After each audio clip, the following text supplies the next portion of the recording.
Hello students, आज का हमारा टॉपिक 12th फिजिक्स के फर्स्ट चैप्टर से लिया गया है।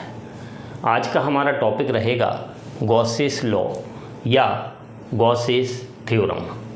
तो गॉस ने इस लॉ में किसी भी क्लोज्ड सरफेस से लिंक्ड इलेक्ट्रिक फ्लक्स के बारे में बताया है। इस लॉ को हम इस फॉर्मूले की हेल्प से याद रखेंगे। Phi E equal 1/ε0 into Q net total charge. इधर जो फाई ई है वो इलेक्ट्रिक फ्लक्स है through any closed surface. Condition है सरफेस क्लोज्ड होना चाहिए, तो क्लोज्ड सरफेस से पास होने वाला इलेक्ट्रिक फ्लक्स है फाई ई। जो क्यू है वो total charge present inside the surface, उस सरफेस के अंदर का टोटल चार्ज है क्यू। तो इसको हम कैसे बोलेंगे? फाई ई की वैल्यू 1/ε0 टाइम्स है क्यू नेट का। Means the value of phi E is equal to 1/ε0 times of the net charge. अब इसका स्टेटमेंट हम इसी फॉर्मूले से बनाएंगे। Electric flux through any closed surface is equal to the 1/ε0 times of the net charge present inside the closed surface. ये इस law का स्टेटमेंट है। अब हम इसको प्रूफ करेंगे इसी फॉर्मूले को। तो प्रूफ करने के लिए हमने एक चार्ज लिया है प्लस क्यू। ये चार्ज एक स्फीयर के सेंटर पर रखा हुआ है। ये जो स्फीयर लिया गया है इसकी रेडियस है स्मॉल आर और इसका एरिया है एस। अब इस स्फीयर के सरफेस के ऊपर एक पॉइंट लिया है पी। पॉइंट पी की जो डिस्टेंस होगी from the centre of the sphere will be r. क्योंकि आर रेडियस है तो इधर भी डिस्टेंस होगी आर। पॉजिटिव चार्ज है। पॉजिटिव चार्ज के कारण किसी भी पॉइंट पर जो इलेक्ट्रिक फील्ड लगता है वो अवे फ्रॉम द चार्ज लगता है। तो पॉइंट पी पर जो इलेक्ट्रिक फील्ड लगेगा due to plus Q charge will B radially outwards. Means radius से बाहर की ओर लगेगा, रेडियली आउटवर्ड्स। तो ये पॉइंट पी पर इलेक्ट्रिक फील्ड की डायरेक्शन है ई वेक्टर। अब इस स्फीयर के ऊपर, जैसे एक स्फीयर है उसके सरफेस पर हमने एक पॉइंट लिया। अब पॉइंट पी को कवर करता हुआ एक स्मॉल सरफेस लेंगे। मीन्स स्फीयर के ऊपर ही पॉइंट पी के चारों ओर एक छोटा सा सरफेस लेंगे। उस सरफेस एलिमेंट का नाम है डी एस और एरिया भी इसका डी एस है। अब डी एस की डायरेक्शन, तो सरफेस एरिया की डायरेक्शन हमेशा परपेंडिकुलर टू द सरफेस होती है। अब ये स्फीयर के ऊपर ही एक छोटा सा पार्ट लिया है। जैसे एक स्फीयर है उस पर एक पॉइंट है, पॉइंट पी के चारों तरफ कवर करता हुआ एक छोटा सा सरफेस ले लिया। तो उस सरफेस का जो एरिया होगा वो इस सरफेस के परपेंडिकुलर होगा। तो परपेंडिकुलर इस पर कौन सा आएगा? यही वाली लाइन, क्योंकि रेडियस हमेशा परपेंडिकुलर होती है सरकमफेरेंस पर। तो इधर अगर लेते हम एरिया, तो एरिया वेक्टर की डायरेक्शन इस साइड होती, तो डी एस वेक्टर की डायरेक्शन भी रेडियली आउटवर्ड्स होगी। तो it is the direction of d S vector, it is the direction of E vector. तो the directions of E vector and ds vector are same. That's why angle between E vector and ds vector will be 0. तो E vector और ds vector दोनों एक ही line पर हैं, एक ही direction में हैं, इसलिए E vector और ds vector के बीच का एंगल होगा 0। इस थ्योरम को प्रूफ करने के लिए हम 3 स्टेप में डेरिवेशन सॉल्व करेंगे। सबसे पहले हम इलेक्ट्रिक फील्ड निकालेंगे एट द पॉइंट P। इसके बाद इस स्मॉल सरफेस से पास होने वाला इलेक्ट्रिक फ्लक्स निकालेंगे। Means electric flux passing through small surface area ds। तो फ्लक्स की वैल्यू भी स्मॉल आएगी, तो d phi e। ये सेकंड स्टेप है।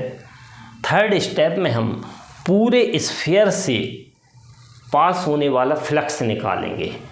पूरे सरफेस से निकालेंगे तो total flux linked through closed surface. तो ये 3 स्टेप में हमारा गॉस थ्योरम या गॉस लॉ प्रूफ हो जाएगा। तो सबसे पहले हम इलेक्ट्रिक फील्ड निकालते हैं एट द पॉइंट P। तो electric field due to a point charge at any point का फॉर्मूला होता है E equal 1/4πε0 into Q upon R square. तो electric field at the point P due to plus Q charge will be E equal 1/4πε0 Q upon R square, क्योंकि distance हमारे पास R है। The direction of this field will be along OP vector.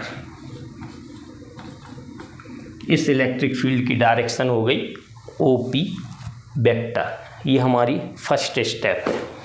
अब second step में we will find the electric flux passing through small surface area. तो flux का formula होता है phi E equal E vector dot S vector. Flux का formula क्या है? phi E equal E vector dot S vector. तो phi E इधर small flux है, तो d phi E equal E vector dot ds vector. Area कितना रखेंगे हम? S की जगह ds। अब एक फॉर्मूला होता है A vector dot B vector, scalar product of vectors. जब हम ये डॉट हटाते हैं मींस स्केलर प्रोडक्ट करते हैं, तो एक फॉर्मूला होता है A vector dot B vector equal AB cos theta. तो d phi E equal E vector, अब वेक्टर हटाएंगे तो E ds cos theta, E ds cos theta. A vector dot B vector equal होता है A B cos theta, तो E vector dot ds vector हो जाएगा E ds cos theta. इधर जो एंगल है थीटा वो किस किस के बीच का है? E vector and ds vector, और E वेक्टर और ds वेक्टर के बीच का एंगल है 0 डिग्री। तो 0 डिग्री वैल्यू पुट करेंगे हम, तो E ds cos 0 degree. The value of cos 0 degree is 1। cos 0 degree की वैल्यू होती है 1। cos 0 degree equal 1। Now we have E ds cos 0 हो गया 1। Now putting the value of E from equation first. Equation first से हम E की value put करेंगे तो हमें मिलेगा 1/4πε0 Q upon R square ds। Q upon R square ds। It is the equation number second. यह हमारी फर्स्ट स्टेप में हमने इलेक्ट्रिक फील्ड निकाला। सेकेंड स्टेप में electric flux passing through small surface area. Now we are calculating the total electric flux passing through the whole surface area, means complete sphere से pass होने वाला flux निकालेंगे। तो ये स्मॉल फ्लक्स है, total flux निकालने के लिए हम इंटीग्रेट कर देंगे। तो इंटीग्रेशन करेंगे तो हमें मिलेगा total flux phi E equal integration of small flux जो डी फाई ई है इसकी वैल्यू पुट करेंगे फ्रॉम द इक्वेशन सेकंड, तो हमें मिलेगा phi E equal integration of 1/4 pi epsilon nought q upon r square into d s. Integration में जो कॉन्स्टेंट्स होते हैं वो बाहर आ जाएंगे, तो इधर phi E equal 1/4 pi epsilon nought into q upon r square integration के अंदर बचेगा डी एस, क्योंकि इधर जो चार्ज है वो भी फिक्स है और डिस्टेंस कहीं से भी हम नापेंगे तो ये आर रहेगी, मीन्स रेडियस भी कांस्टेंट हुई, तो बाहर आ गया। अब इंटीग्रेशन के अंदर बच रहा है डी एस मतलब स्मॉल सरफेस एरिया। अब हम एक स्फीयर के ऊपर एक छोटा स्फीयर ले लिया, फिर उसके साइड में दूसरा स्मॉल सरफेस एरिया ले लिया, फिर तीसरा ले लिया, छोटे छोटे कई हम एरिया लेंगे, उनसे अलग अलग फ्लक्स निकालेंगे। जैसे एक स्फीयर है ये वाला एरिया लिया, फिर ये लिया, फिर ये लिया, ऐसा टोटल अलग अलग फ्लक्स निकालेंगे। और इंटीग्रेशन मतलब होता है समेशन टोटल। तो अगर हम सभी के स्मॉल एरिया निकाल के उनको ऐड कर दें तो पूरे स्फीयर का एरिया हमें पता चल जाएगा। Means integration of d s का मतलब ये होगा total surface area of the sphere. तो एस, तो integration of d s equal